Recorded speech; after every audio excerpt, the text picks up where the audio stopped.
கீழ்வான் வெள்ளன் எருமை சிறு வீடு மேய்வான் பரந்தனகான் மீட்குள்ள பிள்ளைகளும் போவான் போகின்றாரை போகாமல் காத்துன்னை கூவுவான் வந்து நின்றோம் கோது கலமுடைய பாவாய் எழுந்திராய் பாடி பறை கொண்டு மாவாய் பிளந்தானை மல்லரை மாட்டிய தேவாதி தேவனை சென்று நாம் சேவித்தால் ஆவென்றாராயன்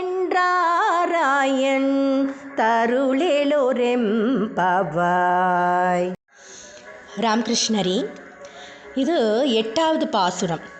ஆண்டாள் ஒரு பாசுரத்துலேயும் திருப்பாவையில் எழுப்புறா, அவங்களோட தோழிகளை எழுப்புறா. மார்கழி மாதத்தில் சீக்கிரம் எழுந்துக்கணும். எதுக்கு எழுந்துக்கணும் அப்படின்னா, அந்த கண்ணபிரானை வேண்டுறதுக்கு. எப்படி எழுப்புறா தெரியுமா? நம்மளாம் வீட்டில் யாராவது ரொம்ப நேரம் தூங்கிட்டே இருந்தால் எப்படி எழுப்புவோம்? எழுந்துரு சீக்கிரம் எழுந்துரு, தண்ணியை தூக்கி தலையில் கொட்ட போகிறேன், எப்படி தூங்குறா பார் அறிவு கெட்டவர் அப்படின்லாம் சொல்லி நம்ம எழுப்போம் இல்லையா? ஆனால் ஆண்டாள் எப்படி தெரியுமா எழுப்புறா?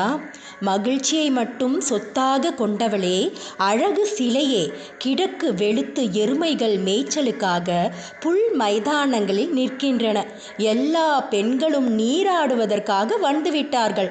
அவர்கள் உடனே குளிக்க வேண்டும் என்று அவசரப்படுகிறார்கள்.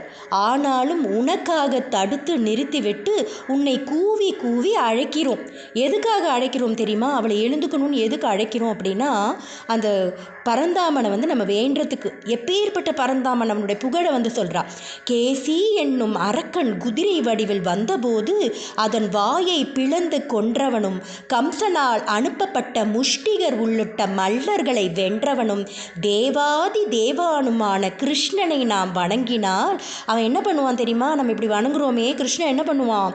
ஆ என்று அலறி கொண்டு நமக்கு அருள் தருவான் அப்படின்ட்டு ஆண்டாள் இந்த பாசுரத்தில் சொல்கிறான். இந்த மார்கழி மாதத்தில் டெய்லி நம்ம ஒரு பாசுரம் நமக்கு தெரியறதோ தெரியலையோ, படிக்கிறோமோ பாட வருமோ, எப்படியோ ஒன்று பண்ணி அந்த கிருஷ்ணனுடைய திருவடியை பற்றணும். நம்ம வேண்டதுனால நமக்கும் அப்படி சொல்லி அவர் அருள் புரிவார் இல்லையா? ராமகிருஷ்ண ஹரி.